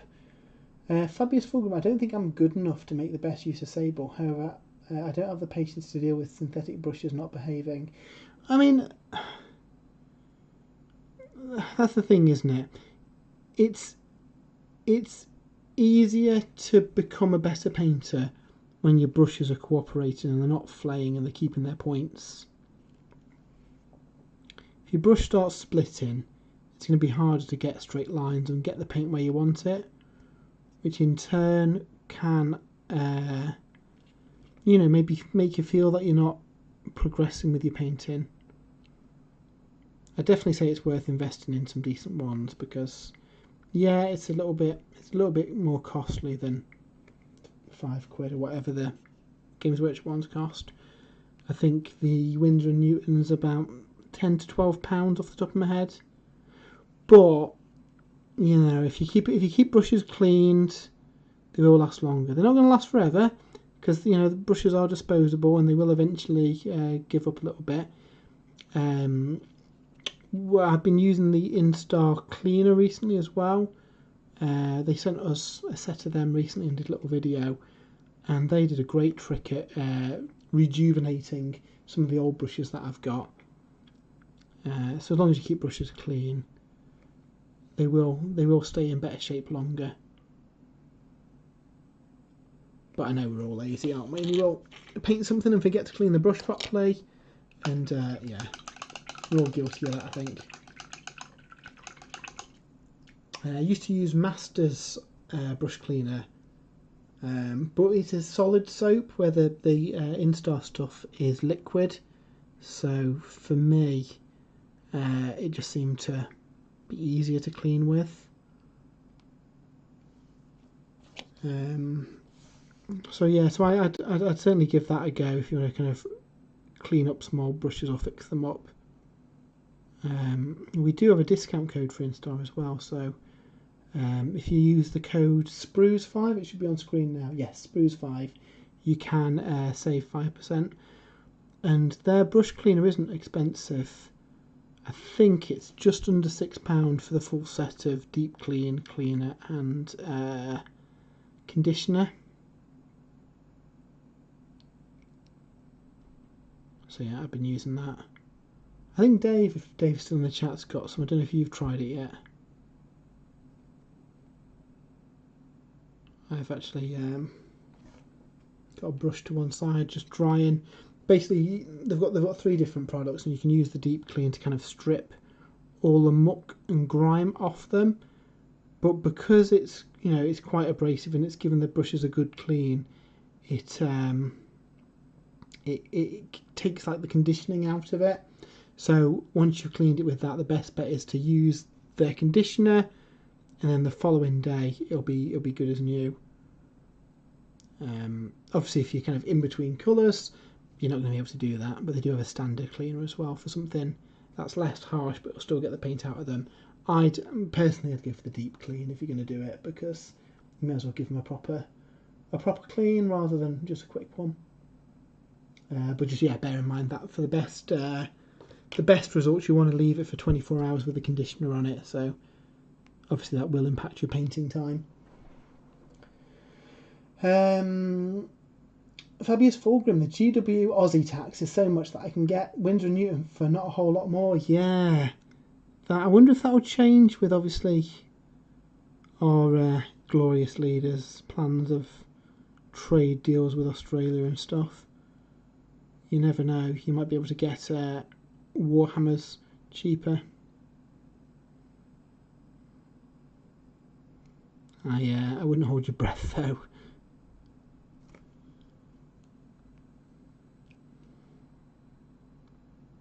But yeah, I do feel for you guys in Australia. I know you pay an awful lot for Warhammer stuff, don't you?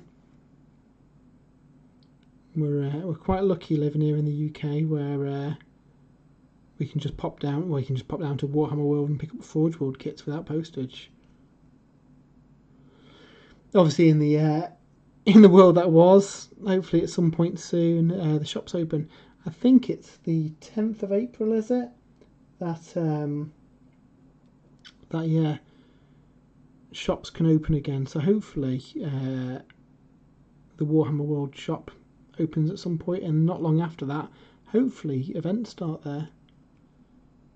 I'm not expecting it to be any time soon though. But you never know. By the summer, things might be in a better position. I don't think it's an actual tax issue. Then GW just selling it for what they can get. Yeah, it's not the most fun, I imagine, though. A few shout outs to people in the chat who may have subscribed.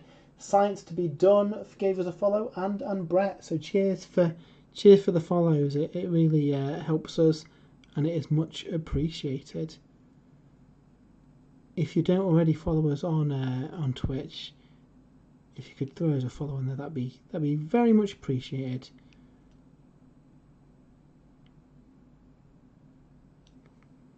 Right, we're getting there with these highlights. Fabius Fulgram, I will say in relative terms, I don't think it's any more expensive. Wages are higher here. Yeah, I mean, that's one of the other factors, isn't it, which some people don't always account for, with differences in exchange rates and kind of minimum wages and average wages and stuff. I'm sure it all does work out eventually. I know Games Workshop did stamp down on people importing stuff, because I think some of the countries it was very easy to import it from another country and save quite a bit of money, and I think a lot of the independent stores aren't allowed to do that now as part of their terms and conditions. Which is a shame for people like Fabius Fulgrim, who would maybe want to get it a little bit cheaper, even when you factor in the postage and taxes and stuff. Dave in the chat confirms it is the 12th of April when stores start opening again. Assuming it all goes to plan. So fingers crossed. I hope so, because I'm hoping that our local Warhammer store has some cans of spray paint. They seem to be in short supply worldwide at the minute. Out of interest, has anybody used the... I think Element Games have started stocking some TT spray paints and a few other brands. Not tried them myself, but has anyone had a go with them? Especially if spray paints are going to be in short supply for the foreseeable.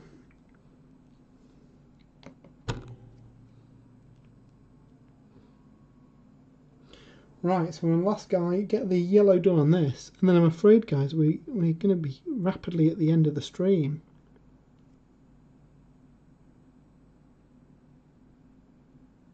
But I hope you've enjoyed watching.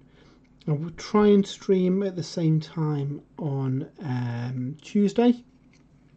So Tuesday at 7 o'clock UK time, where we'll probably crack on with the completion of these guys, get the face highlighted up, get in those glazes, and then start working on the base.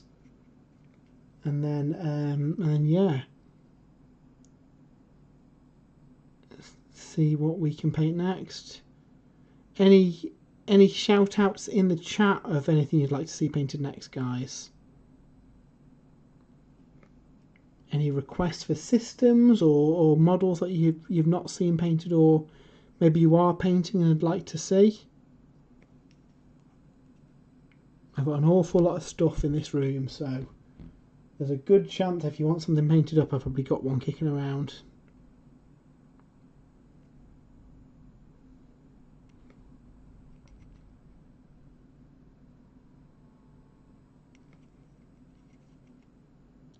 But yeah, it's been good painting with you guys. I hope you've enjoyed it.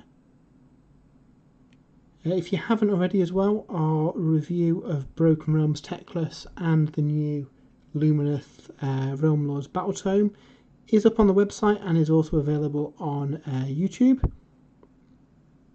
And yeah, we'll be having the usual cool content such as the podcast and stuff up in the week as well. So yeah, it's been good chatting with you guys. Andy Wood says Mega Gargant. I might have to paint the Mega Gargant next. That sounds like a deal, Andy. So with that is the yellow of these guys completed. So yeah, hope you've all enjoyed watching along with this painting stream. Hope you've enjoyed the new camera angle as well. That seems to work a bit better. Seems to focus on the models a lot better than the previous one did. So yeah, any feedback, any suggestions, just give us a shout. We will be back hopefully on Tuesday, finishing off these guys, and then more painting next Saturday. Steve Harbour says Napoleonic British, but might not draw too many. I have got an awful lot of Napoleonic British to paint, so I'm sure there would be an audience for that, Steve. That's certainly one of the things that I want to get done in my personal hobby, if not on the stream. And I've got a French army to paint as well. I've also got some boats for Black Seas that need painting as well, some French. So yeah, I think we might mix. The original plan for when we did this stream was have a day of Games Workshop stuff and a day of non-Games Workshop stuff. Now obviously the Games Workshop stuff's more popular, so that's why recently we've been doing it. But if anyone does have any suggestions, whack them on Twitter, Facebook, Instagram, and let us know. Because yeah, basically want to paint what you guys want to see. But yeah, until next time, I'm going to call it a night there. But thanks for joining us on this stream, and hope to see you next time. So until later, we'll see you soon. Bye.